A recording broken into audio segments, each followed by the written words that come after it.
first area. A cut section of the proximal tubule is shown here. A slice is taken. Okay? And that slice is showing you some of the characteristics, histological characteristics as well. And remember, histology tells you a lot on the function.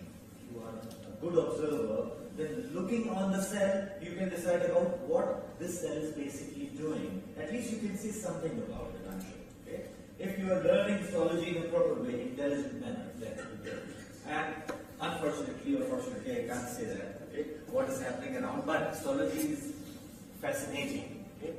You turn histology into functional histology by yourself if you apply the concept, and then your physiology becomes this much of the way. Anyway, look at the tubule cells. Okay? Tubule cells are joined to each other. We know that by tight junctions.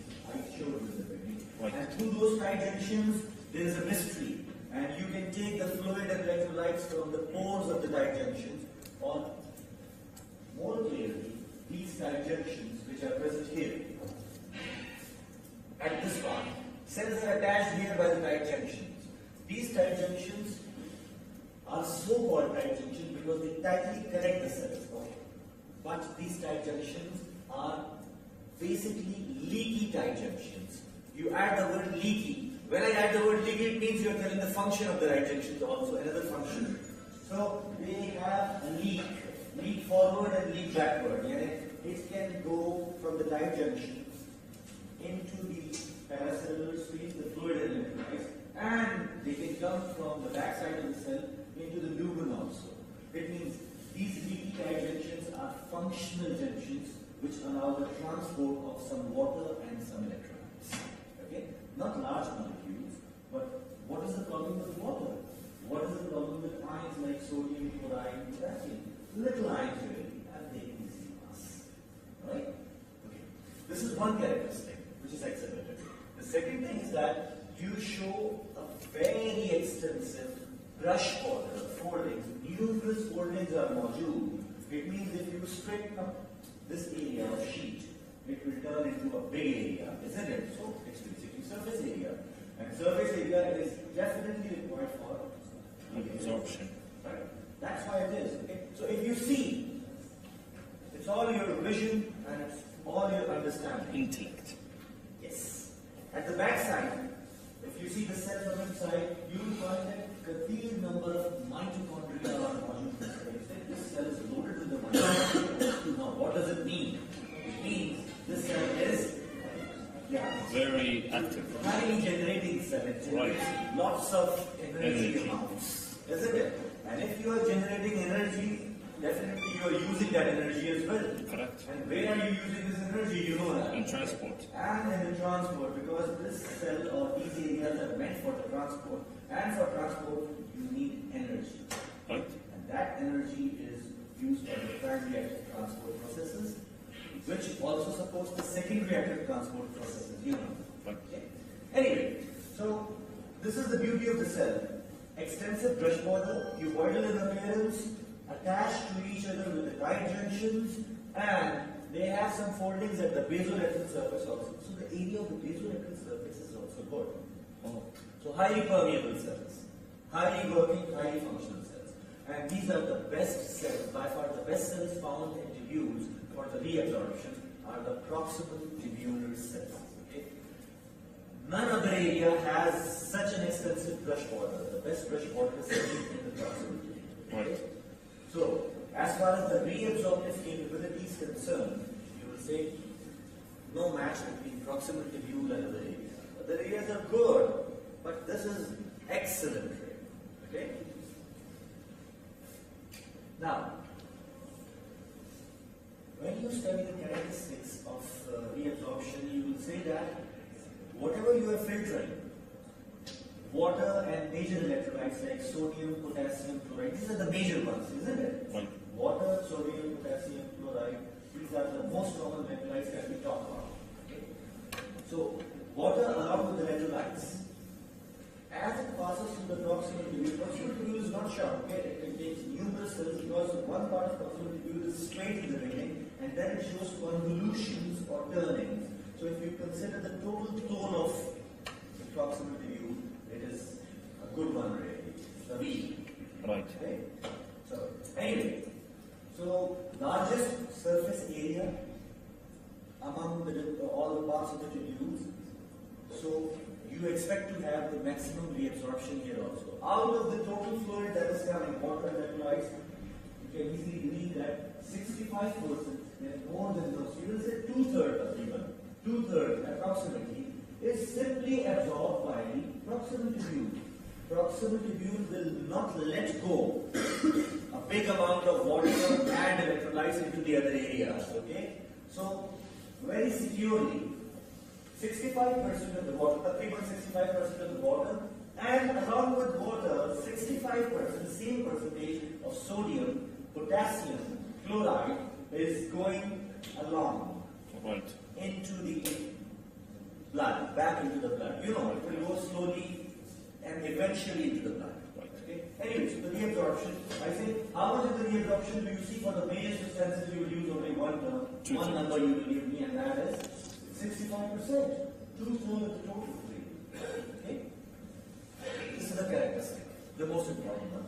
Another unique characteristic which belongs to proximal tubules is that they are very sensitive about the nutritional substances, glucose and vitamins and amino acids. Right, 100%. Okay?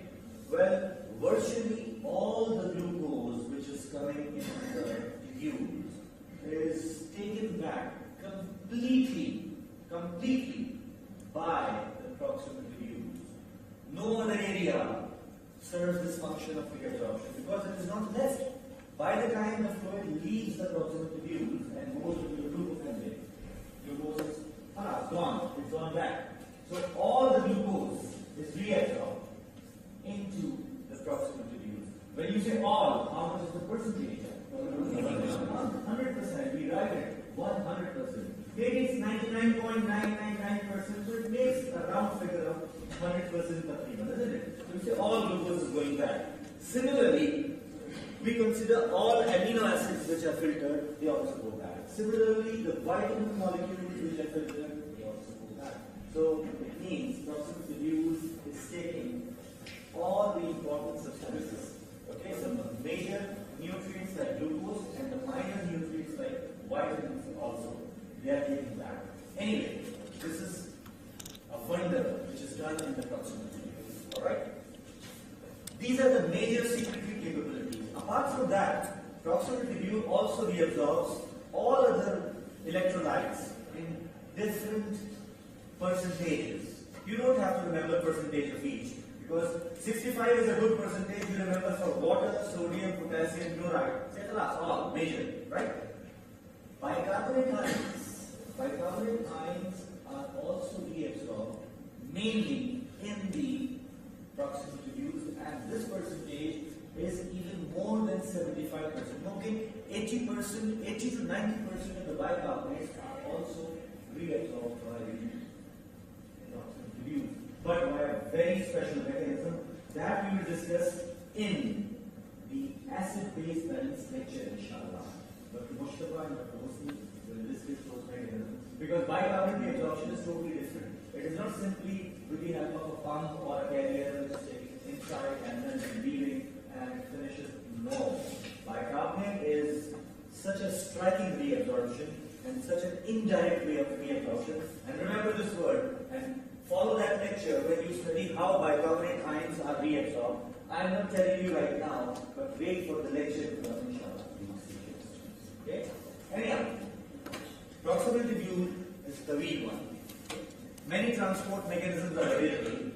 Well, you are absorbing glucose, amino acid, vitamins. Which mechanism do you prefer to be used here? Active, primary or secondary? We are talking about glucose transport. Along with sodium. If it's sodium glucose co-transport, what do you now get in your mind? Secondary active transport, isn't it? Okay. Sodium amino acid co-transport, sodium vitamin co-transport, like this. These are the co-transports, right? Okay. There is one more transport for the secretion of hydrogen ions.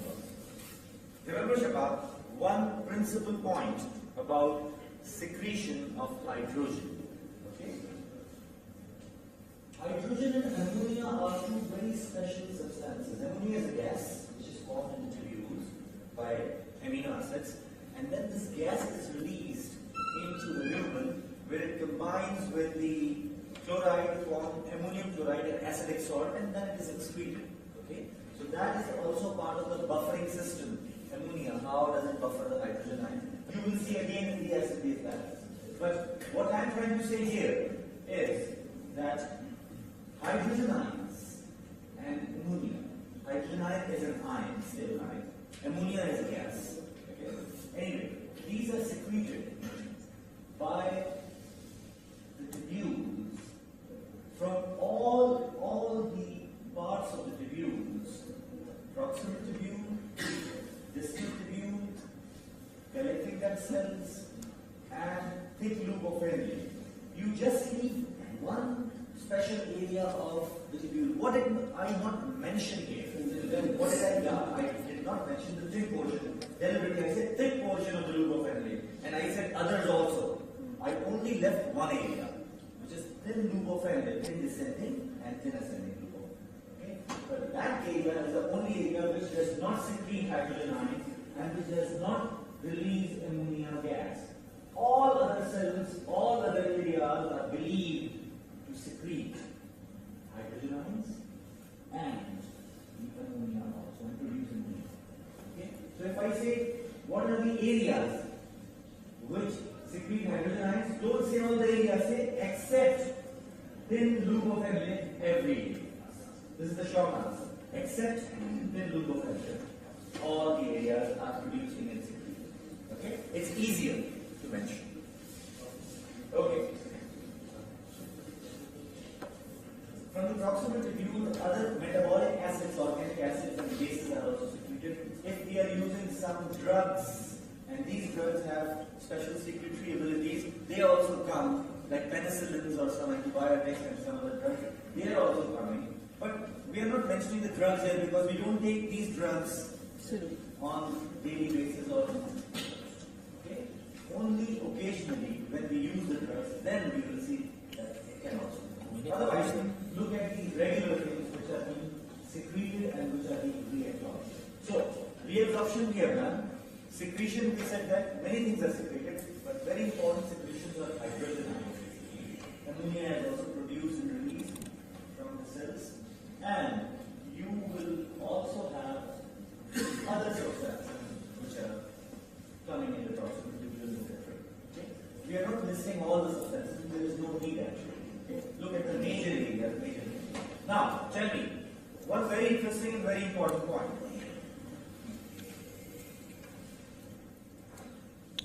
When the tubular fluid is filtered and it is passing through the proximal tubule,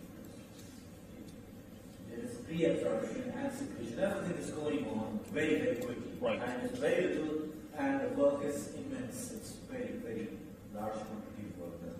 Now, after you finish this work and you are entering into the loop of Henle now, the work is done, you are going into the loop of Henle, the fluid is now passing. Okay? What has happened to the quantity of the fluid? It has decreased. Decreased. How much quantity of the fluid is takriban left, Baki, in terms of percentage, if I ask? Well, that's 100 minus 65. 35%, right? You know, 1/3 fluid is Baki. In simple words, 2/3 fluid is reabsorbed, and 1/3 fluid is Baki. So the quantity is decreased. Okay? Now the quantity is decreased. Now, check me one thing. If you compare it with the filtrate, which is coming from the plasma, and the osmolality of the filtrate, which is 300 milliosmoles, the normal osmolality of the plasma, 300 milliosmoles per liter. Okay? Now consider the fluid, 1/3 fluid now which is entering into the loop of Henle. Compare the osmolality of this fluid, which has now come in the loop of Henle, and compare it to the plasma. What will happen to the osmolality of the fluid? Decrease. Well, give me one. But it could remain the same. And I mean, this one, now we have 3 answers. I mean, so it's a multiple choice question. Good one. Okay. So answer this question. Increase, decrease, or not? Now we have 3 choices. I mean, in ratio, it's supposed to be the Yes. same. Look at the concept. Yes, Emma. Look at the concept. Let's see. Concept. What are you doing? Now tell me, what is the main substance on which osmolality depends? Sodium. Sodium chloride together. Okay, they are determining the osmolality of any fluid in the body, isn't it? Most important. All right. Now look at the percentages of the reabsorption. How much water is getting reabsorbed? 65. How much sodium chloride ions are getting reabsorbed? 65. 55%. If water and ions are being reabsorbed in the same percentage, Osmolarity is supposed what to will be left behind? The osmolarity will change in the leftover fluid, increase or decrease? What be. do you It will think? remain the same. It's same. Now you got this point, basically. If the percentage of reabsorption is same for both, then there is no disturbance actually. Right. So the leftover fluid is little but the same, isn't it? Right. It's little in the quantity, but same in composition. Composition in the sense of osmolality. Osmolality will be same. Okay? Just like your arm. You take a glass of seed, which we give example, and you drink half a glass. You know the seed is full. Okay, it's concentrated, it's pure. And you drink half a glass of a seed, and you leave half a glass inside.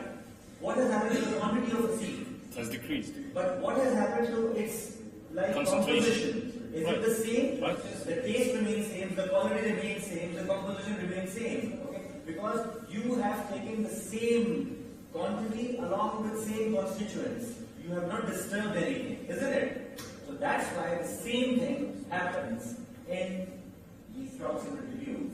So the fluid is now, which is going down, is it hypertonic to plasma? Isotonic. Plasma or hypertonic? It's isotonic. It's isotonic. It's taqriban isotonic to the plasma. Alright? This is the point of discussion. Well, hydrogen ions are secreted by the tube, but these hydrogen ions are very quickly buffered also. You will see an amazing process, inshallah. If the hydrogen ions are secreted and they are also buffered, by the time you leave the proximity tube, what will happen to the pH of the fluid as compared to the plasma? Increase, decrease, or same. I'm saying hydrogen ions are secreted, but at the same time they are buffered out, so they are taken in the buffer system. Then it's supposed to remain the same. Supposed to be, from this statement, what will you learn? Okay, Right. assumingly it's same, and it is actually two very special properties. The fluid is isotonic, sir. Right. Now, my next question is, considering the hydrogen ions, will the fluid become, I'm using three terms and you give me the answer, selecting one, okay? Is the fluid hyperhydric? Hyperhydric means more hydrogen. Right. Hypohydric or isohydric? Isohydric. Still isohydric. So two very special properties. The fluid is taqriban isohydric and it's taqriban isotonic. Okay? It's not easily believable, but it is there. If you check, okay, it's like this. Is it clear? How's that? I'm saying one more thing. I'm saying that whatever hydrogen secreted, it is quickly taken by some chemical buffers there, and you are not leaving the free hydrogen ions in the lumen. If you combine those hydrogen ions after secretions with something, then do you have free hydrogen ions for you? pH is determined by the free hydrogen ions. So that's why the pH will not significantly change. It means okay? That's the reason. Am I clear, Shiraz, so far? Yep. Very good. No confusion about that? None? Okay, thanks. So the fluid remains isosmotic or isotonic, same. Right. Alright. Now, that's all about what we have discussed previously. Percentages and all that. As you see, inclusion. You have to read the slide yourself at home. Okay? It's not really. We are just exchanging the views and concepts. This is all about. Right. Sodium reabsorption. In two words only, sodium reabsorption. We saw sodium is such an important thing for the body. It is. But here in the kidney, sodium reabsorption is helping other reabsorptions also. Do you agree with me? Sodium is helping so many other substances because sodium is the major driver of your secondary active transport. Okay, so the best ion, which is helping all other ions, is sodium. Alright? So sodium takes many forms. Like it is reabsorbed by the simple diffusion through the pores, tight junctions. Paracellular. It is, yes, paracellular transport. It is reacted by secondary active mechanisms like sodium glucose, sodium Amino acids. sodium vitamin, and also if I say sodium ion is going inside the cell and hydrogen ion is going out of the cell and they are using the same carrier, what type of transport will it be? It's a counter transport. Sodium, hydrogen, counter transport, and you don't see any direct ATP written here on two also. So what will it be? Secondary active transport. It's a secondary. Okay, so sodium is also helping hydrogen ions. Likewise, sodium is helping many other organic substances, acids and bases for the secondary transport, which are not mentioned here, but sodium is very, very useful ion. Precious. It's precious really for the tubule. Okay? It's really the helper, the biggest helper. Alright. From the back side, the final reabsorption of the sodium is helping by a very special mechanism from the back side. You know that. What is that mechanism? What do you see? Sodium potassium pump. From the back side of the cell, a very special transport of sodium is there. It's very active. Sodium potassium pump, which is finally shifting the sodium ions into the interstitium and then will go into the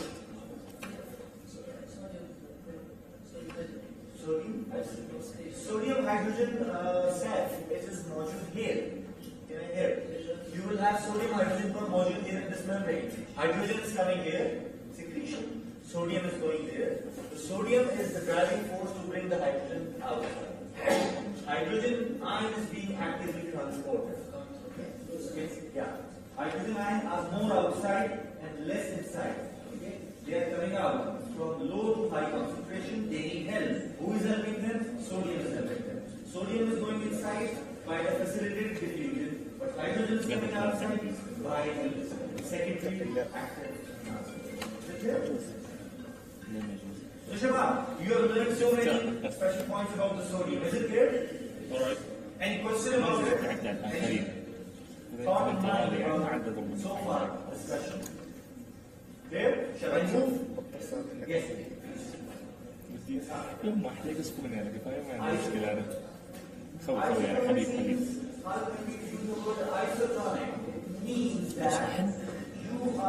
والله فتحت تكنولوجيا ما شاء الله عليك نتكلم عن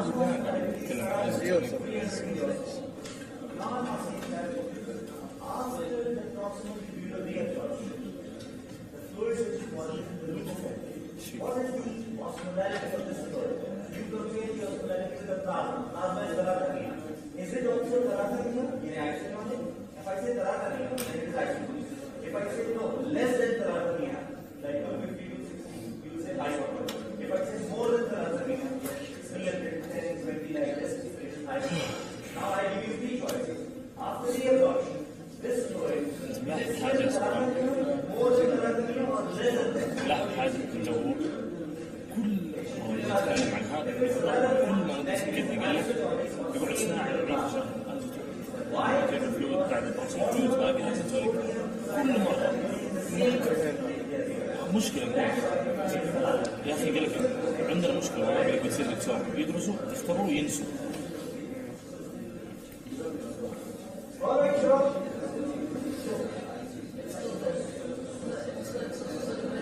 الله يهديهم الشباب يلهمهم العلم يا حبيبي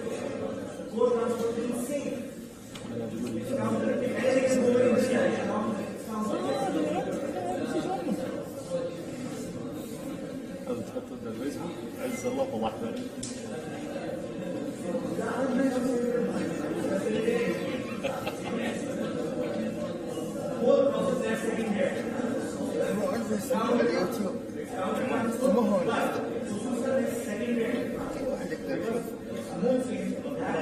ترى حط انت هذيك الرابط الاولاني في مشاهده هذا الفيديو هذا وانا قريبك يقول لك واول واحد تبي يعني اخص علي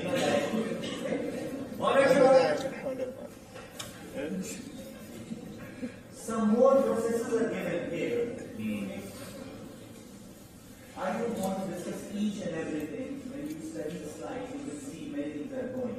Some are going to the tight junctions, some are going to the cells, and these are common examples. all substances are getting reabsorbed. So you will see on your own, inshallah, there is no problem. Okay?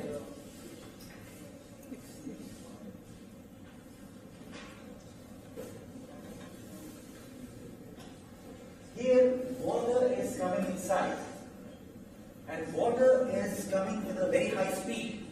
I told you one special phenomenon, that water is coming with very high speed. It can carry some ions along with that. It drags those ions. Solvent so drag. what is that phenomenon known as, Shiva? Solvent drag. It's a solvent drag. Solvent is water. And water is dragging along. Some of the ions, some organic and some inorganic substances. You can't stop them from entering really because they are flowing along with the water. Okay? So this is called solvent drag. So here you will see the phenomenon of solvent drag. Okay? Continue. And this kind of solvent drag is also possible here at the back side to the capillaries when you are entering the capillaries. In the capillaries, this dragging is also happening in big areas because capillary surface area is big. When you are reabsorbing into the capillaries, you are absorbing the bulk amount of substances, the bulk. You are not using one cell of the capillary or two cells of the capillary. You are using many capillaries in the whole length and whole sheets of the capillaries, isn't it? So the area becomes very big. So if some transport is happening through a big area, through the sheets, you will call it the bulk transport also. Okay? So it's traveling in the bulk, not as a single molecule or few molecules, but large amounts of water and substances are moving. So that transport is called the bulk transport. So we are using some terms and you should be comfortable with those terms. One term is solvent drag and other term is bulk transport. They are very easy. Okay? They are showing you the simple diffusion basically. The simple diffusion is happening. But you know the meaning of solvent drag. What do you mean by that? What is happening in the solvent drag? And why do you call a transport as bulk transport? So you should have answers for it. Like, you don't have to memorize and you don't have to read it from the books. It's very simple. bulk transport is what again, please? Bulk transport happening in any part of the body where absorption or reabsorption is happening through a very large area. Absorption, like in intestine it is happening, like in kidney tubules it is happening, like in the capillaries it is happening in big areas. So bulk of substances is going along with the water. Water and substances, not in a little amount but in a bulk. Right? So you call it bulk transport. Now, a list of secretions. Okay? Few I have mentioned earlier, if you remember. Okay? We talked about hydrogen ions, we talked about the ammonia, we talked about the, let's not talk about these things. Okay? And one more thing which is missing from the list here.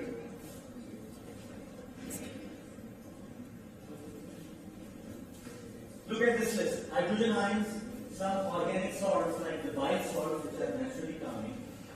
Oxalates and urates, these are the substances, metabolites. Catecholamines are, meaning the hormones, and they're metabolites also. Drugs, if used, maybe.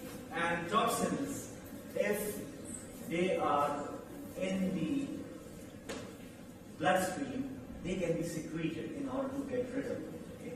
So ammonia is not mentioned here. Ammonia is a gas which is coming from all the levels of the tubules except glycophenolic. Hydrogen ions are most important. Please add one more thing here to the list, and that is the secretion of potassium ions. Potassium ions in some amount is also secreted. Potassium secretion will come later, in the later parts of the tubule, but here also, potassium is secreted from the tubules proximally. Okay? This is only when you do it, you will see the graph. Graph is showing you that how you are moving from the proximal tubule and from early part to the late part, and how much of the substances are reabsorbed. Okay? So this graph is telling you only about a change in concentrations. Okay? You see and you learn it yourself. I leave this graph for you.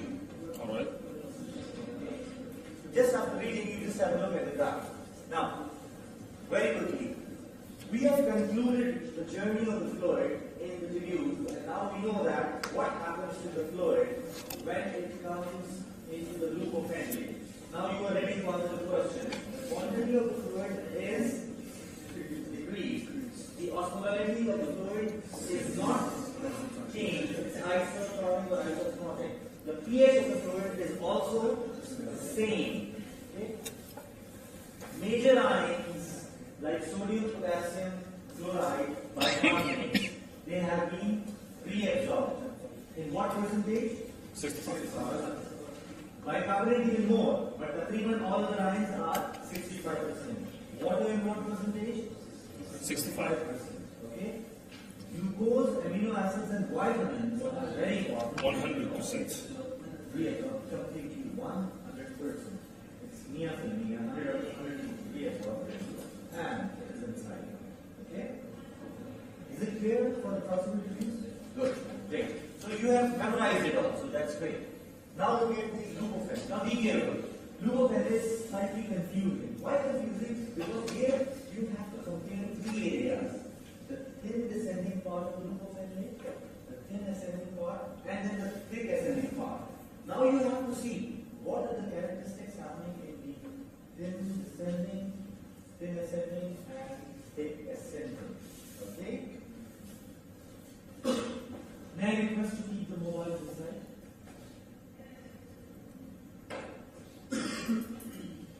All those who are using, kindly keep it inside. Thank you. Without mentioning anyone, please. Okay? Alright. Descending loop of Henle jab.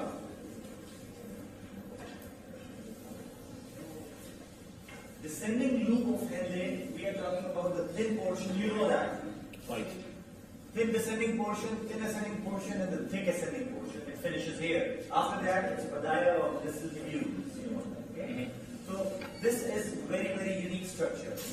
If you see the cut section and you compare, generally you are taking a slice of the thin section and slice of the thick section. Just to compare the histology, the functional histology, you will find the differences really. What difference do you find here in first regarding the epithelium? What type of epithelium do you see difference? In thin and thick. Pseudo something. This one. Tell me. Here, the thin type here and the thin type here. What difference do you see? A lot. Lots, really. Okay. Just start. Give me one.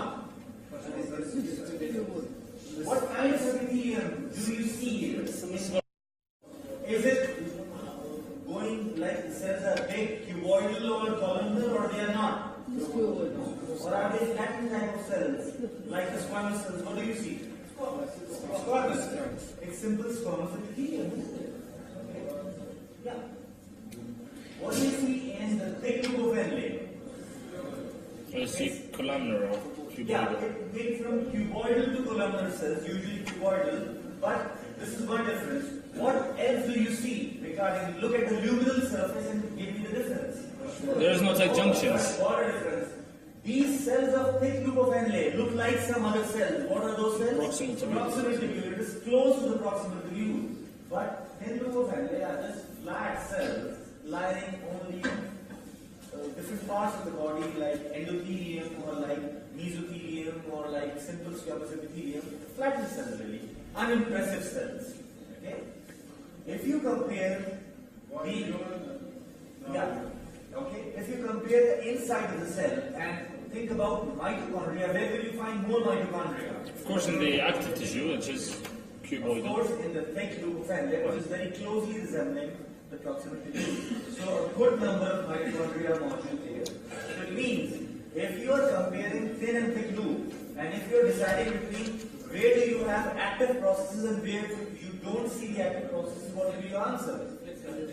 In thin, you will hardly have the active transport mechanism because you don't find the energy. Okay? Very basic energy module, little energy for some active transport. But the major quantity of active transport, where will you see? In the thick loop of Henle. And that is what is being revealed here in the diagram. You can see very easily. Okay? Alright. Descending limb. Okay?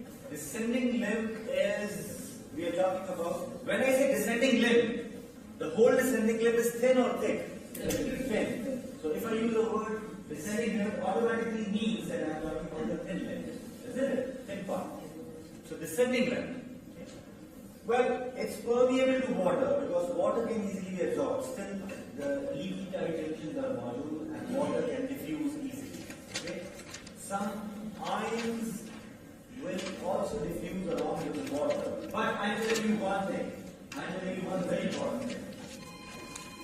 Water is going more, water is reabsorbed more, and ions are reabsorbed in little quantity because secondary active transport mechanisms are not modules here.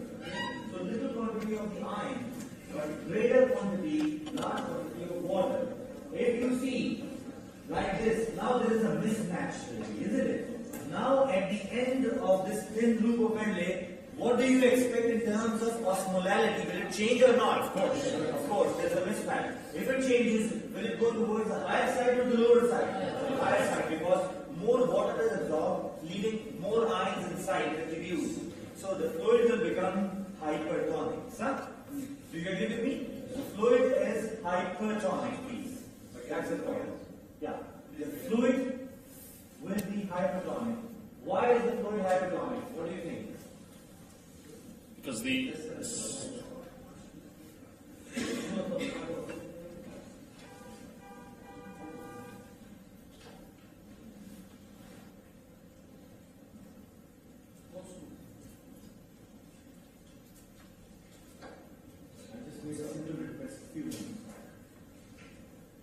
and the request was keep the mobile.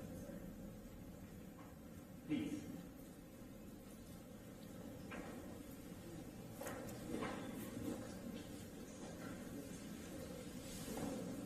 More water is reabsorbed and less ions are reabsorbed.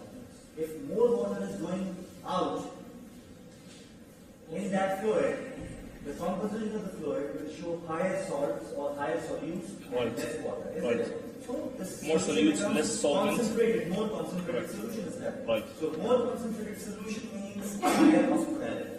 Is it clear? okay. That's easy really. Now, you are going into the ascending limb. Okay? First you have the thin ascending limb and then you have the thick ascending limb. Okay? First let's talk about the thin ascending limb. Okay? Thin ascending limb is taqreeban, not 100% but almost not permeable to water. Okay? Now water is hardly going up. Okay? Hardly going up. Yeah. What about the pH? What about the pH? The pH. Oh, never mind. Never mind. Yes. What do you think? We said in the thin loop of Henle there is no So secretion of hydrogen. It will remain the same. Right. Got it. That's right. Okay? Yeah. The pH will not change really because I mentioned one point. The thin loop of Henle does not secrete hydrogen ion. Right. So whatever story was coming from behind, it will be the same here also. So hardly any change. There is no change in the pH. Why? No secretion, no absorption for us. That's right. Now, Shabab, we are now considering the thin ascending portion. In the thin ascending portion, please, what's happening? The water is not getting reabsorbed and solutes are still reabsorbing. Okay, some solutes are diffusing, but water is taqreeban now it's opposite to what you saw in the thin descending. So if it is so, what change will come? You already have the hypertonic fluid module at this U-turn. If I measure the osmolality here, will it be high or low? High. Okay? It can become as high as extreme Shadid conditions. You will study Charlotte concentration. It can become as high as 4 times the osmolality of the plasma. I am saying 4 times multiplied by 4 times of the osmolality of the plasma. I just gave the value of the plasma osmolality. It was 300. 300 milliosmoles multiplied by 4. That's 1,200. It means in your U-turn, it's the U-turn of the loop of Henle. The U-turn, the osmolality of the fluid inside can go as high as 1,200 or even more in some individuals or humans. Well, is that why the juxtamedullary nephrons are Yes. concerned with concentration? Because they have a long loop of Henle? They have long loop of Henle. They go down into the medulla.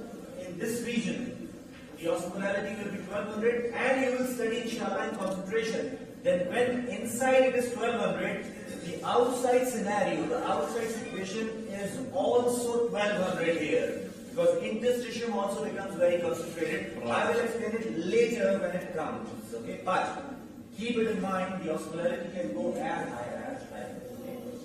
So if I compare the cortical nephrons and juxtamedullary nephrons,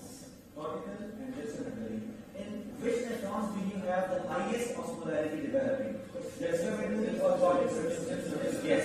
Cortical nephrons will also show a change, okay? But I told you, cortical nephrons are not meant for the concentration of the urine. They are meant for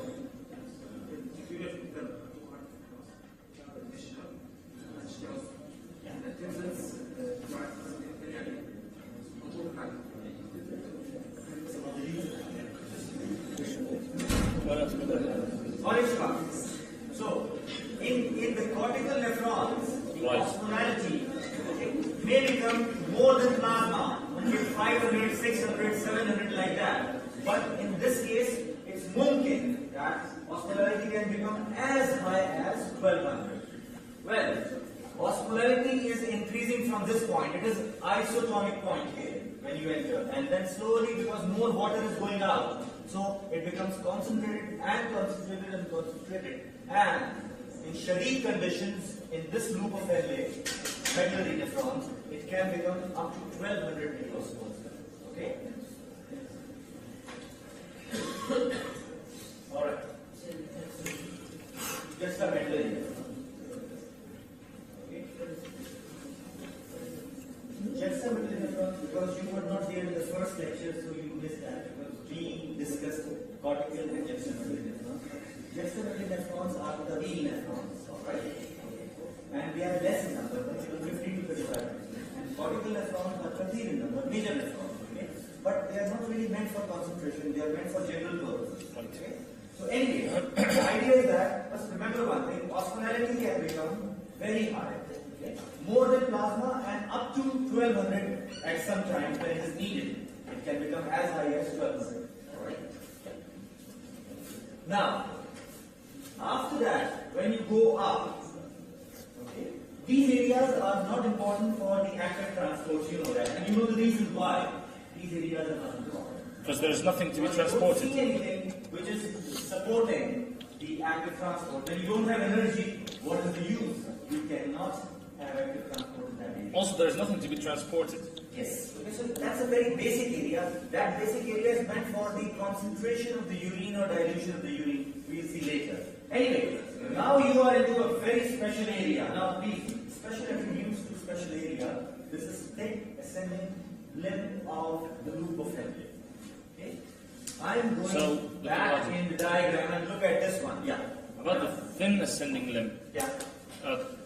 We only said that there is absorption of ions and there is not much absorption of and ions. You have to conclude that. Okay, so we'll add one more statement to what Ahmed is asking. Ahmed means that we did not conclude what will happen finally in terms of pH and osmolarity when you are going up like this. Right. But you can figure it out yourself that if in this area water is not permeable, it is going to be absorbed, and ions, okay, are still reabsorbed to some extent. So from like high osmolarity, okay, will you decrease that high osmolarity?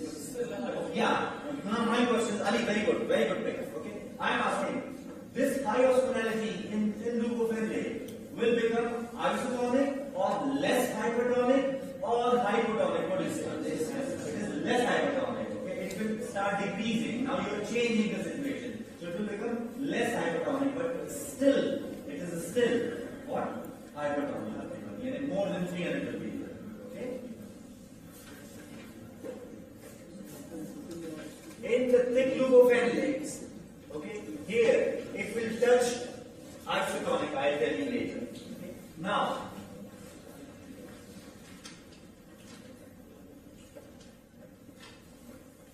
we are in the thick loop of Henle. Thick loop of Henle is very special. You can see light proximity view. It has very good amount of energy available. So again, we are getting the transport, active transport mechanism. Now there are some very special transports. This area, Shabab, this area of thick ascending limb of loop of Henle is very, very special. This area is not permeable to water. Okay? Impermeable to water. Absolutely. Yeah, it's almost absolutely. In terms of practicality, we say that it's not. Not means not. Okay, so it is not permeable to water. It means the tight junctions which were leaky in the proximal tubule, and they were somewhat leaky in the thin descending limb of the loop of Henle, and they were even closed in the thin ascending loop of Henle. They are now closed, completely closed. They are tight junctions. They are not leaky tight junctions. Now they are tight junctions. They sealed. They closed. If they close, then this water transport will not happen here. And what will happen? You will have only the reabsorption of ions from this area. Now you consider ions. Deciding that water is not going, water is not reabsorbed from this area, water will remain in the tubule, the ions will leave. Now the scenario will change. If the ions will leave and water is not leaving, now what kind of change will you see in osmolality of the fluid? It was becoming less hypertonic. Okay? It was becoming close to 300. Now, will it become isotonic or not in this area? Yes. It will become isotonic in this area. And by the time it leaves this area, it is moving slightly hypertonic, less than normal, because ions are getting reabsorbed, right? So now two phenomena are happening in this area. First, the fluid will become isotonic, and as it goes up and leaves this part, then at the end, it may become hypertonic. Are you getting this idea? Yeah. Right. At the end of this, right? Upper iso, because from hyper you are coming. So upper you will become iso, and from iso now you will decrease and you will become. And badaya is when you begin, you are bringing less hypertonic. Then in some part it will become isotonic, and once you leave it, it will become thick loop. So you will see three changes in the area, isn't it? I hope you are comfortable with the situation. Great. Okay. Now, a very, very important point is coming up. Very important point. Okay. Listen to this. Ions are here, sodium, potassium, chloride, other ions. Okay. And one more thing is not going and reabsorbing, urea. Okay. Urea is reabsorbed by the proximal tubule, but urea is not reabsorbed from this area. Okay. Urea can move across the thin loop of Henle also. There is no problem, but urea is stopped in this area. You cannot reabsorb two things: upon water and thick loop of Henle. Finally, it is urea. It is also locked and sealed for urea. Okay? You might wonder why urea is getting reabsorbed. Urea is a waste, isn't it? Urea is an excreted product. But amazingly, 50% of the urea that is filtered, it remains and it is reabsorbed and remains in this tissue, and it has a very special purpose. We make taif an excretion of urea. 50% of the urea which is filtered is straight away going in urine, but 50% is reabsorbed and some of it is going back into the blood, some is held in this tissue. That will come in the concentration of urine. Urea has some work also. Urea has some significance. It is not only the waste product. Okay, 50% you excrete directly, but 50% you keep it for some time, for some special purpose. We will talk about that. Okay? So, I am saying that urea is reabsorbed. So when I say urea is reabsorbed, it means something. Urea is being reabsorbed. But I am saying urea is not reabsorbed by some of the areas of the tubes. I mentioned those areas. I said thick loop of Henle is not reabsorbing the urea. Proximal is reabsorbing the urea. Thin loop of Henle is reabsorbing the urea, moving the urea here and there. But from the thick loop of Henle, you will not see almost no urea absorption. Okay? From thick loop of Henle. So if I say tell me two things which are not allowed to pass the thick loop of Henle, again they are not reabsorbing. Water and urea. last point about thin loop of energy, and we'll move forward. This is very important. This is very interesting, and this is very much applicable. I'll tell you how. I wonder if I have a picture here. I really wonder, and I am happy that we have a picture. Okay. This is the area of the thick loop of energy. Can you see from the back side, my dear?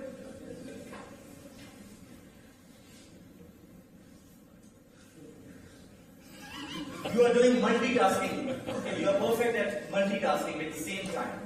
Okay? Please, this single task is more than enough. Please come back here. Okay? Here. Look at this one. Look at this picture. This is thick loop of energy. This is lumen. This is cell. This is institution, and this is capital. And you can see the direction. Okay? Right. First you orient yourself what is happening. Okay? Now, look at the brush border or the applicable surface. There is a very special transporter. Okay? That's a very, very special one. You might have heard about that. You might remember some of you. And it may be that you have not heard of that or you don't remember. This is, according to our classification of transports in the first lecture, what name can you give to this transport? Tripod. It's a tripod. Everybody agrees? Tripod. Okay? What is the second thing? It's a symbol, yeah. I'm waiting. You are continuing for a long time and I'm still waiting. If you're not interested in the lecture, you can stay out of the class. There is no problem. There is no problem at all. If you want attendance, I'll give it to you. Okay? But just sitting in the class and using mobile, you are disturbing yourself because you are not doing your task perfectly. You will not be concentrating on the mobile. So if you want to do it outside. Take the attendance. Okay? But if you are sitting in the class, kindly respond. Kindly. Okay? This is the purpose of coming in the class. Okay? The idea for me is not attendance. I will give you attendance as many as you want. Okay? I have no problem. Please. Tripod. Triple transport. Right. Okay? Now, it's simple. Thank you. Right. It's a co-transport. It's primary or secondary? Well, it looks like it's secondary, It's actually. active transport. Do you believe that? Active transport? Yeah, of course. Okay. Alright. Secondary. Why are you saying secondary? No ATP is there. Okay. Ions are the drivers. Ions are the driving force. Here. Okay. Now look at sodium, potassium, and chloride. 3 ions are being transported. 1 sodium, 1 potassium, and 2 chloride. Now, how many different types of ions are transported by this mechanism? What do you mean by types? 3 different ions. 3 different ions are transported. But because there's anions and cations, I could say 2 only. Yeah. Right? No, if I say name the ions which are transported, you will say it's sodium, it's potassium, and chloride. So there are 3 different ions, right? Right. Okay. Right now we are not comparing the charges and like this, but they are different. Sodium is different from potassium, which is different from chloride, right? Correct. 3 different ions. Okay. Second thing, how many ions are transported by this transporter at any given time? 4. 3 different types of ions, but in number, how many ions are transported simultaneously at the same time? 4. So my ask is different. When I say how many different types of ions are transported, you will say, 3 ions. Right. Let's see. Right. It's sodium, potassium, chloride. But when I say, look at the number at any time, how many ions are attaching and being transported? Right. So you will say, it's 4 because 2 chloride, 1 sodium, and 1 potassium. As in molecules, right? Yeah. Right. Okay. In terms of number, look at sodium. Is sodium being actively transported? Yes or no? Is this one? Well, yeah. Sodium. Look at sodium. Where is sodium going? From where it is going to from outside into the cell. So it's going right. Extracellular to intracellular. This transport is for sodium. Is it active? No. No. From high to low concentration. Is it active? No. No. Then what is It's passive. facilitated diffusion? It's yes. Okay. It's passive in terms of It's facilitated. Look at the chloride ions. Now, chloride ions. What does that mean to chloride ions? It is active. Why are you saying it is active? Secondary action? No. Let's have a recall first. So then you decide later. Okay? Chloride ions. Where are they molecule in a high concentration? Extracellular fluid or intracellular fluid? Intracellular. Extra, you were saying? Now, in this diagram, are they moving from extracellular to intracellular or intracellular to extracellular? So, means from high to low or from low to high? From high to low. Now, if you are moving from high to low, then what will you say about the fluid? It's also. It is also facilitated diffusion. Do you get that? Okay, from high to low. Yeah, now, so far, sodium is facilitated diffusion. Chloride is facilitated diffusion. Look at potassium one. Potassium. From low to high. Against the concentration. Using two other helpers. So, what will you say about the potassium? Okay. So now you are satisfying the condition. 3 ions are transported. Different ions. 2 are showing facilitated diffusion, but one only, the special, the guest, the VIP, who is taken inside is potassium. So the secondary active transport here is only for potassium ion. The 2 other ions are only helpers or supporters, they are taking potassium inside. Are they going all in the same direction or different directions?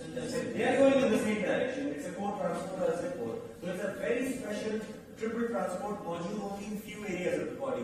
Mumkin in large intestine it is module and in kidney. 2 special places and very few more places in the body. 2 very important places. Remember, this kind of transport mechanism is module in the kidney. Say glucophenolate. And second area is large intestine colon. It's also module in colon. Okay? Now you have seen the ions will be reabsorbed like this. This triple transporter is carrying the major responsibility of the electrolyte absorption because it's a 3-in-1 job. And in terms of number of molecules, it's a 4-in-1 job. You have 4 molecules per unit time. 4 molecules I am using the word here. These are not molecules here. The word should be ions. Right. Okay? I'm sorry for that, for this mistake. So 3 different ions are reabsorbed, or 4 total ions are reabsorbed in this way. So, with one go, you are carrying 4 ions really. All right. So this is a very powerful carrier. Right. Anyhow, the main idea is that you are reabsorbing the basic salt, sodium, potassium chloride, by this mechanism. This mechanism is very sensitive to some drugs. Some drugs can block this mechanism. Okay? And one of the drugs, I'll give you the name of the drugs that you recall from the pharmacology, from the Athens lecture, or maybe the Ramos lecture, I don't know. And I give you the name. The name is, you have done CDS, right? Right. Previously. Right. Okay? Yes, you have. Of course we have. Yeah. Okay. The drug's name is furosemide. If I say furosemide, do you remember? Have you heard that? Okay. Alright. After that, this is all he says, I don't remember it. That's good. Alright. I think that's a vasodilator, is it? It's not. In CVS, if you go back, in antihypertensive treatment, this drug was given. Active, it's a diuretic drug used for hypertension because it causes diuresis. Now, if you block this pump by a furosemide, I have a drug, furosemide, very powerful drug. It blocks the pump. If you block the activity of this pump, very simply, what will happen? Tell me the situation. What will happen? You will not reabsorb the ions. Ions, basically. Right. Ions will stay in the lumen. Right. Okay? And these ions will be carried into the next area. Isn't it? Right. These ions will be in high concentrations in the distal tubule and the collecting ducts. And where ions are more, they tend to attract water or they tend to drag water more. Okay? So they will get. So on the ionic basis, the ions will increase, they are not reabsorbed. So water will stay also here most of the time, and large amounts of urine are formed.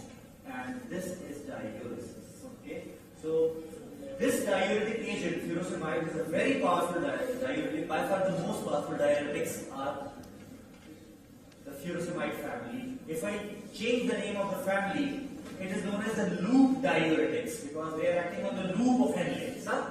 So furosemide is a classical example of loop diuretics. So if I say loop diuretics, block one of the pumps and take loop of Henle. What will you say? Which pump is blocked by the loop diuretics? It is the triporter. Triple transporter. Sodium potassium 2 chloride transporter, or it's the sodium potassium 2 chloride co-transporter. Okay? You block it by furosemide, which is the loop diuretic, to produce a very powerful diuretic. Okay? And you flush the ions in urine. Yes?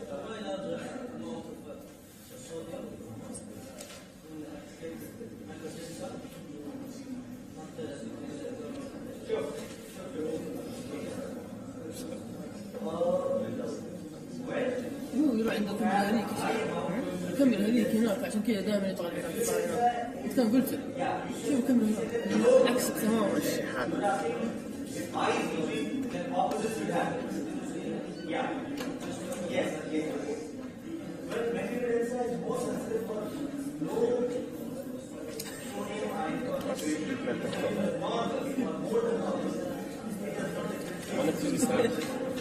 أو بلدي في النص أحسن موقع. في مرة جاية خلاص وايد. يقولون هذه تجيب صح.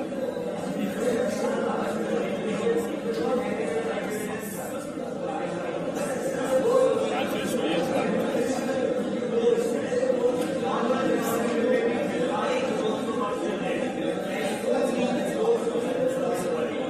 حبة سوداء والله بيرجع وحش.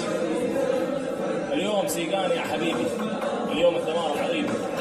حبة سوداء الصباح ولا الصباح؟ والله حقا. تمام؟ ابلع جرعتين الصباح وجرعتين المساء. الصباح. كيف العسل الأسود؟ الثاني بعد الشوط. ضد جرعتين شرشة. الجرعة سبع مرات بالضبط نعمل على العسل سمعت عنه. مرة واحدة الصباح على ذيك هذا اليوم يمكن الحين سنة والله العافية.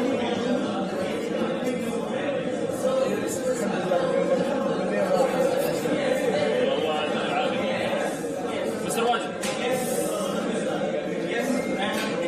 if I may ask, why does this happen? Why does it go from isotonic, remains isotonic, then hypotonic?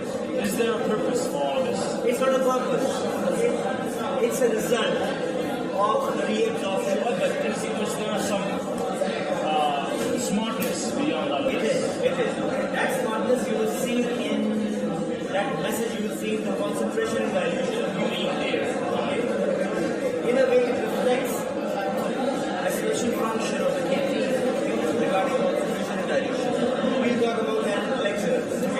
Good lecture for that. All right. Boys. Okay. Here.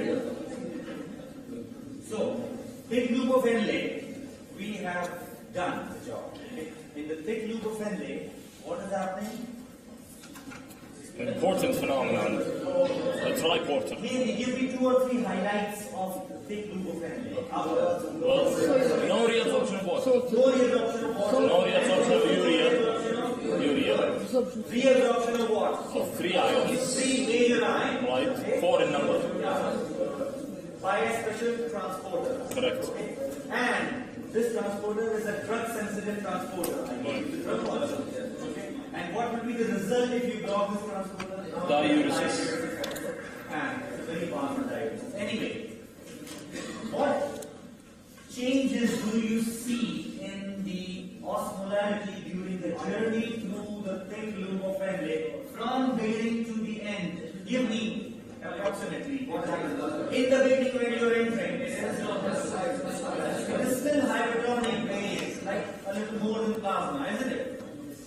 Then when you are in the middle or in some part of it, it will become isotonic. It is still moving up and the ions are getting reabsorbed. By the time you leave it, okay, it is almost hypertonic. Okay, from 300 it becomes a little less than 300.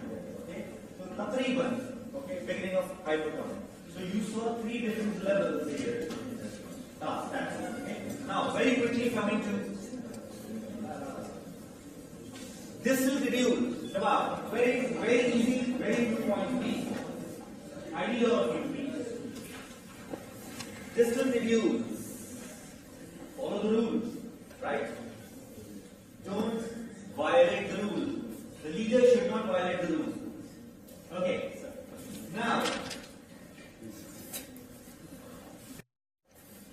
you divide the distal tubule into two halves, early half and the late half. Half. Okay? Early portion, late portion. Early portion is taqriban same, just same in the absorptive capabilities like thick loop of Henle. If it is same like thick loop of Henle, what two things must not be absorbed? It's just like imagine, okay? And it is reabsorbing the ions. But you don't have the triple transporter module here. Sure, triple transporter is the only module in thick loop of Henle. It has other mechanisms module which are absorbing the ions. But ions are reabsorbed here. Water is not reabsorbed, and also urea. So it is behaving taqriban like what? If it is behaving like thick loop of Henle, and look at water, what will happen to the tonicity of the fluid when it is passing into the late? It will become seriously hypotonic.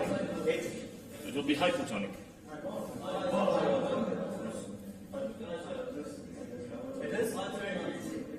Are we talking about the early distal tubule now? Yeah, early only. Right. More ions are being reabsorbed, but the water is not reabsorbed, which leads to hypotonicity. Alright? Is it hypotonic? When it entered, it was Slightly hypotonic. hypotonic.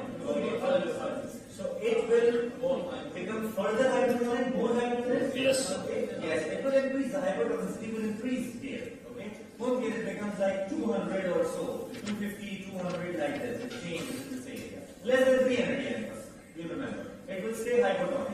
Okay, fast. Now, this area contains one very important part. The beginning of this area, I showed you the GFR as a very special black colored area inside. It's a nukta-like thing, dot-like thing, and that dot is known as macula densa. Macula means dot. Densa means dark. It's a black appearing dot. This dot is made up of tight cells, granulated cells, and these cells are the chemoreceptors. This area is called macula densa, and you know what is the significance of macula densa. So early distal tubule has one very important function in the regulation of blood pressure and the GFR. Okay? In the regulation of the blood pressure, angiotensin mechanism is starting from this area, isn't it? By the messaging of this area.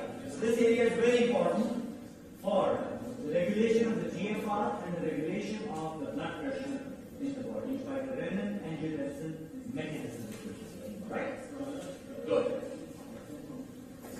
So, if I say, name two areas which are forming the diluting segment in the nephron. I just want to know the two areas of nephron which are diluting segment. They are known as, then purpose is diluting segment. Okay? Big loop of Henle. Because they exhibit same characteristics. They dilute the fluid. They do not absorb water. You know that. Okay? Water stays inside. If water is more, dilution. Isn't it? Alright? Everybody is comfortable so far? Yes. Late distal tubules. Now, from the late distal tubules, you are changing. You are opening the barrier, allowing the water. Now you say, okay, water come. Now we can reabsorb these. Okay? Before that, no. Okay? One more special point about this area is that from this area, you will see hormones are acting on this area. Now it's the beginning of the hormone sensitive area. You have very important hormones acting on the kidney. At least two hormones are very important. There are many, but two hormones are on top of the list. Right. Can you name those two hormones? ADH. And aldosterone. Thank you. Lovely answer. Thank you very much. It's ADH and aldosterone. Okay? These two hormones. Now, this is the working place of these hormones. Now, this is the ground where these two hormones will work from this area. Let's see. Now, we'll see which hormone is acting and where. Okay? From the leg distal tubules and cortical connecting ducts, okay, they have takriban similar characteristics. And I don't know if I have the diagram here or not.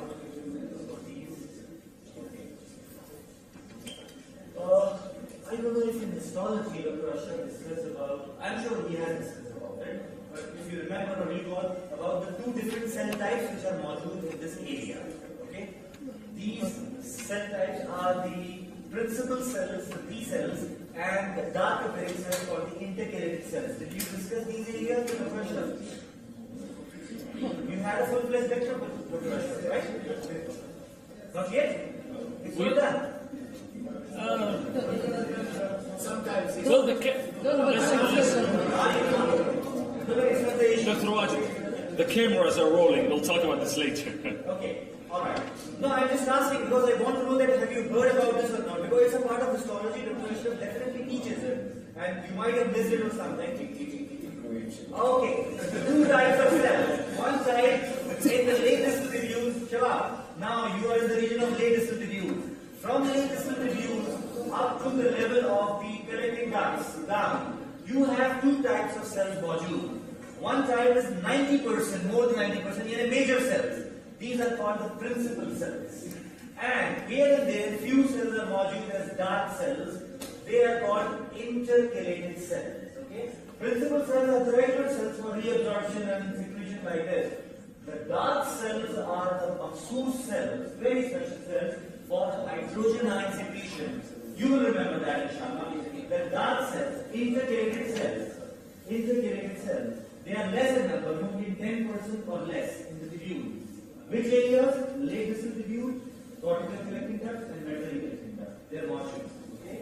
Now, these cells are secreting hydrogen ion. Their special characteristic is hydrogen ion. Okay? The other cells are principal cells of the regular cells, and they are for reabsorption. Now, in the late distal tubule, please.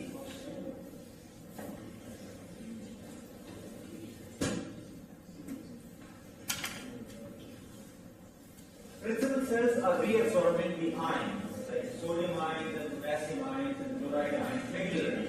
And now you are also reabsorbing water. Okay?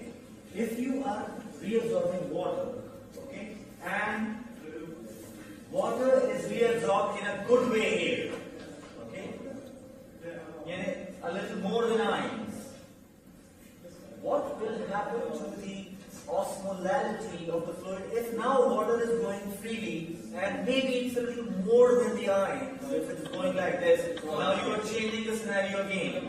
From the hypotonic, what will you do in this area? Towards isotonicity first. Okay. First you will touch the isotonicity. And then this isotonicity, if it continues like this, it will turn into hypotonicity. Yeah. Alright? In the late distal tubule, now you are reabsorbing water. And you are reabsorbing ions also. Water is reabsorbed more than the ions now here. Okay? More than the ions. It is now it has changed from hypotonic to isotonic. Now you are moving for isotonic. And from isotonic, it continues with hypotonic. It's the beginning of hypotonicity after that. Now, reabsorb more than ions. Reabsorb. What is reabsorb? Right? Okay? Alright. Here in this area, Shabab, one important hormone is acting, and that hormone is aldosterone. You know the function of aldosterone. Can you quickly give me the function of aldosterone in 1 minute? Increase sodium reabsorption. Sodium. Right. It reabsorbs one more thing. Water. It reabsorbs one more thing. Chloride. Thank you. Sodium.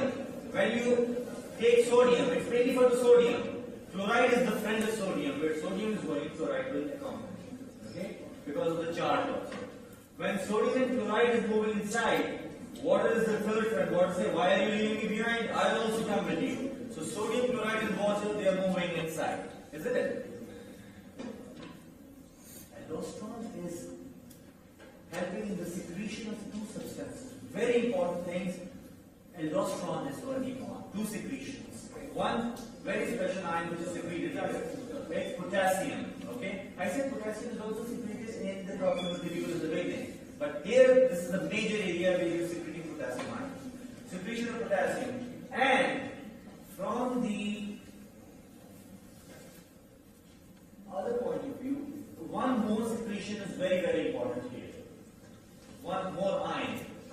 It's hydrogen. Okay, good. Now, make it a summary. I want 5 functions of aldosterone. Can you give me the 5 functions of aldosterone? Reduction of sodium and then and thank you very much. These are the 5 functions of aldosterone. Remember these.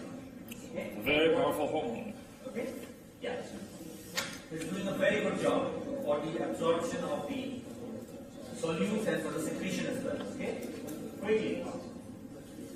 Secretion. Last. Now, let me tell you one more point in shallow fluid acid-base balance. Hydrogen secretion happens in 2 ways. Okay? Hydrogen secretion happens. One type of hydrogen Sodium hydrogen. It's coming through the sodium ion. Right. Okay? It's the counter transport. It's happening in the principal cells. Okay?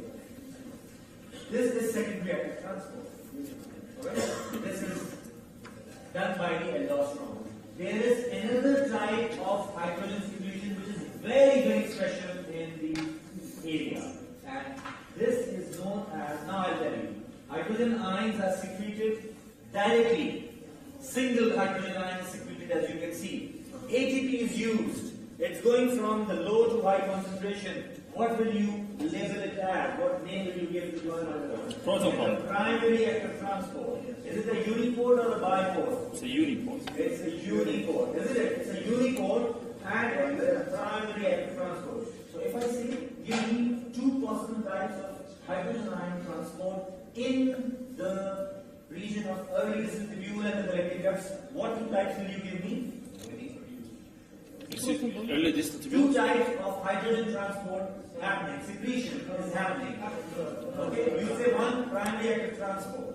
Okay, only hydrogen. And second one is sodium hydrogen counter transport. Is it secondary or primary? Sodium hydrogen. Sodium hydrogen. With the sodium. They have sodium. It's secondary. It's secondary. And the direct transport to the ATP, why hydrogen ion is primary. So both are there. Now, if I ask you, the main cells of the collecting ducts and the main cells of the late distal tubule, principal cells, what type of transport do you see? Secondary or primary? Secondary. And intercalated cells, special cells, primary. That's it. You got the message. Thank you very much.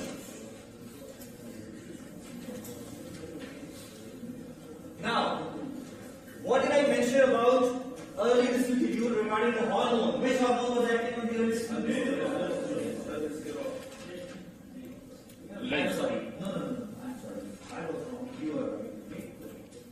I was talking about the late distal tubule previously. Right. And I said this is the beginning of the hormone area. And which hormone did we discuss? Aldosterone. So I restate late distal tubule, it's aldosterone working on it. Before that, no aldosterone. Okay. Now I am coming down in the cortical collecting duct and then in the medullary collecting duct. The aldosterone action continues in the cortical collecting duct, in the upper part of the collecting duct. Okay?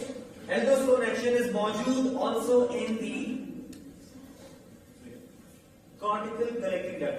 If I ask you, give me 2 areas which are activated by the aldosterone or which are sensitive to aldosterone, 2 areas of the tubule.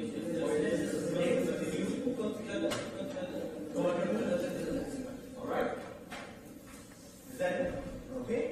2 areas. In the medullary area, the lower part, aldosterone is not working. So in 2 areas, aldosterone is working. Latest tubule and the cortical collecting. Ali, you have a question?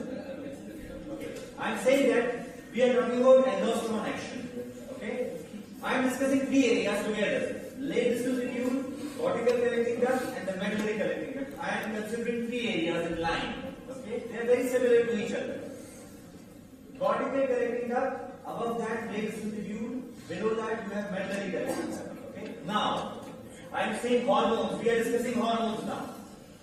I am taking aldosterone first. I am saying aldosterone is acting on two parts out of three.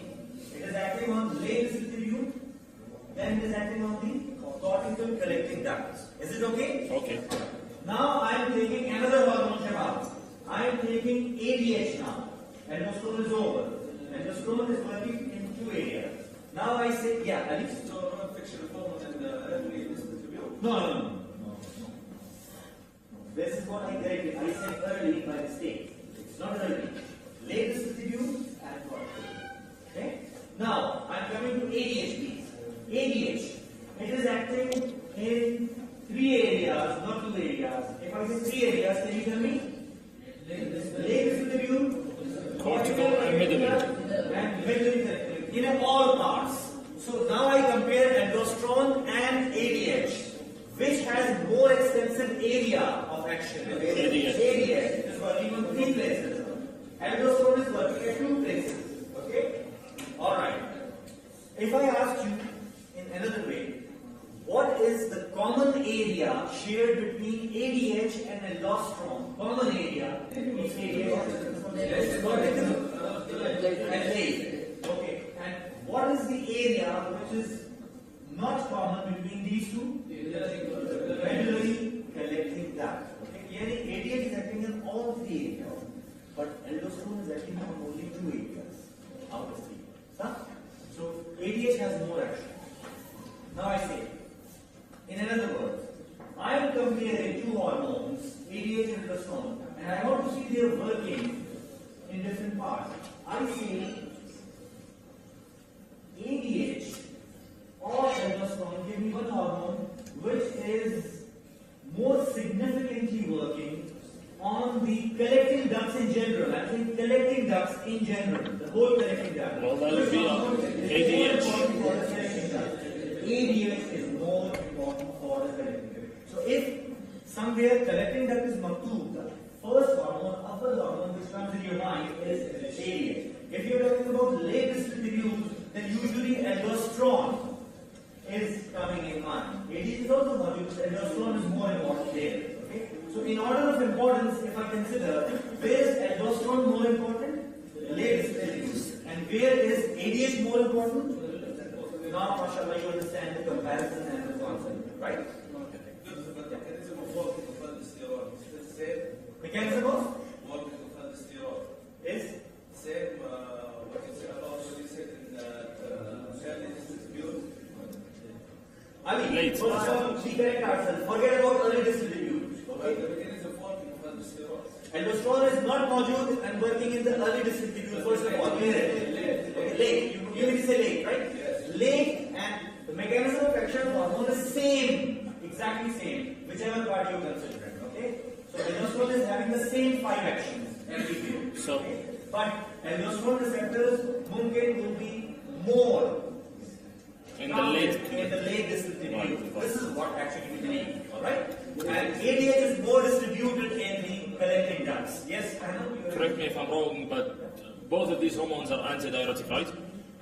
Well, both these hormones in their behavior are trying to decrease the water from urine. Therefore, urine output. Yeah, but when you say antidiuretic purpose, then it's ADH taken. You say both hormones are improving the plasma volume or returning the plasma volume, they are doing the job really. But as far as the antidiuretic effect is concerned, okay, that's mainly done by the collecting duct, the last part. Well, if aldosterone is also increasing the reabsorption of water, that should decrease urine output, right? It is. It is a contributor to Right. okay, decreased volume. So but the then- major contributor, the famous one is ADH. Then surely there's hormones that increase. Yes. Then surely there's hormones that increase diuresis. And there are some which promote also, okay? Such but as? they have a minor action and some of these hormones like progesterone that you will study later, okay? It's not there in the picture, we'll talk about it later, but not now. So there's not a specific hormone that is... Okay? Alright, so we have done the hormones in comparison. What is the function of ADH now? ADH. Alright. ADH reabsorbs the water. Okay? It forms special water channels called the aquaporins, special proteins called aquaporins into the cells. In the collecting duct cells, okay, when ADH is working and acting, it forms new proteins. These proteins have channels, water channels, and you fit those proteins into the cell membrane. Then a continued number of new channels are made for the water. These channels have a beautiful name. You call these protein channels as aquaporins. I'll keep it. I'm saying that. Aquaporins. Aqua means water. Porins means channels. Okay? Water containing channel protein. ADH comes, aquaporins appear. ADH goes, aquaporins disappear. Yani these channels are attaching and detaching. Attaching and detaching. So water reabsorption is increased through these channels. Okay? These are very special aquaporins. Okay? Alright. ADH is directly reabsorbing water. After water is reabsorbed in large quantity, what will happen to the concentration of osmolality in the collecting duct now? It will increase. Oh, it's increasing. Now you begin the journey of hypertonic, if you remember. It will get hypertonic and hypertonic and hypertonic as much as the body wants. It depends really.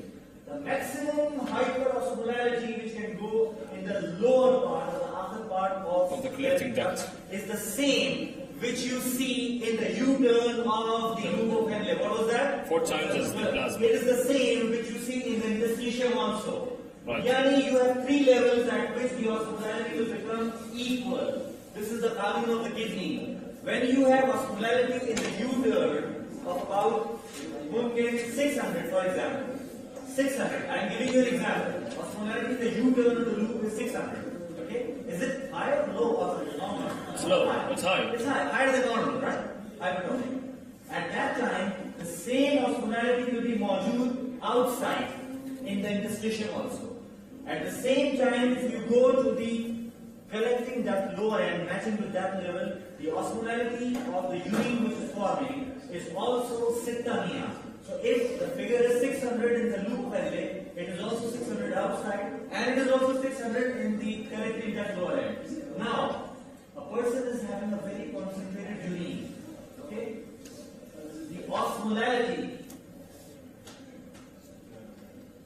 will go very high in the U-turn. It becomes 1200, for example.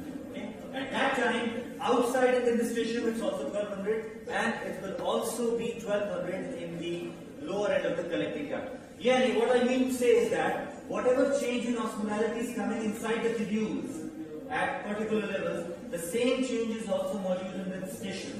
All the levels are same. Okay? We will see this phenomenon, inshallah, in concentration and dilution of urine when we study. Okay? So, now the urine which is formed, normally when we excrete urine, what do you expect? Will urine be same as plasma, isotonic or hypertonic or hypertonic? Under average conditions, what do you think? It should be hypertonic, somewhat hypertonic. It may become more hypertonic at times if you drink and drink and drink water unnecessarily or unusually, then at that time your urine will become hypertonic also. But average urine that we make, average urine, is more concentrated as compared to plasma. Because you are excreting more solutes and you are excreting less amount of fluid. Okay? You got the message here? Alright. Summary, you will read it yourself. It's the same thing that we have discussed. One more point. Water is reabsorbed directly by the ADH. When you absorb water, the amount of urea is not modular in the collecting ducts. So urea is high inside the collecting ducts, and there is some urea modular in the interstitium. Now tell me the difference in concentration. Where do you have high urea? In the lumen, and less urea outside. is the difference in concentration? Excuse me? Yeah. What was that again? I'm talking about urea. After water reabsorption by ADH, Right. urea is left behind in a big amount in collecting ducts. Urea. Is it? Yeah, it is. It has to go with urine, isn't it? Right. Alright? So urea is increased. When urea is increased, high concentration in lumen and low concentration in this tissue. It is still module in the collecting duct. Urea permeability increases when its concentration increases. And urea will move in one direction. From where to where urea will go? From high to low. High to low. And from lumen into its tissue. So some of the urea will be reabsorbed in this manner and it will come in this tissue. Remaining urea will pass in urine. Okay? So, if I say, tell me the direct function of the ADH, what will you say? Water reabsorption. Or tell me an indirect effect of the ADH, what will you Urea say? reabsorption. Indirectly facilitate the urea absorption by removing the water. Secondary effect. The primary effect or the direct effect is water. The secondary effect is urea. Direct and indirect. Am I clear? Great. Okay. Summary, you will do it yourself.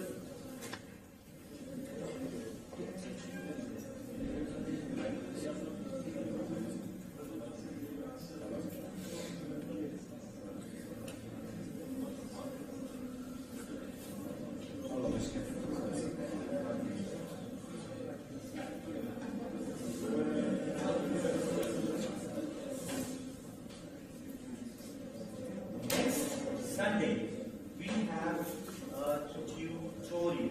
Yes. Right? Yeah. Okay. You will get it in the other reading material. What time is it? It's already there. What time is it? 1 o'clock or 2 o'clock? Sure. Is it 2 o'clock? Sure. And before 2 o'clock, what do you have? Let me check. Please, kindly check. I am stopping here because beyond that, you will be said we have fun. I don't want that. Yeah. خلاص اوكي For us, you know, it's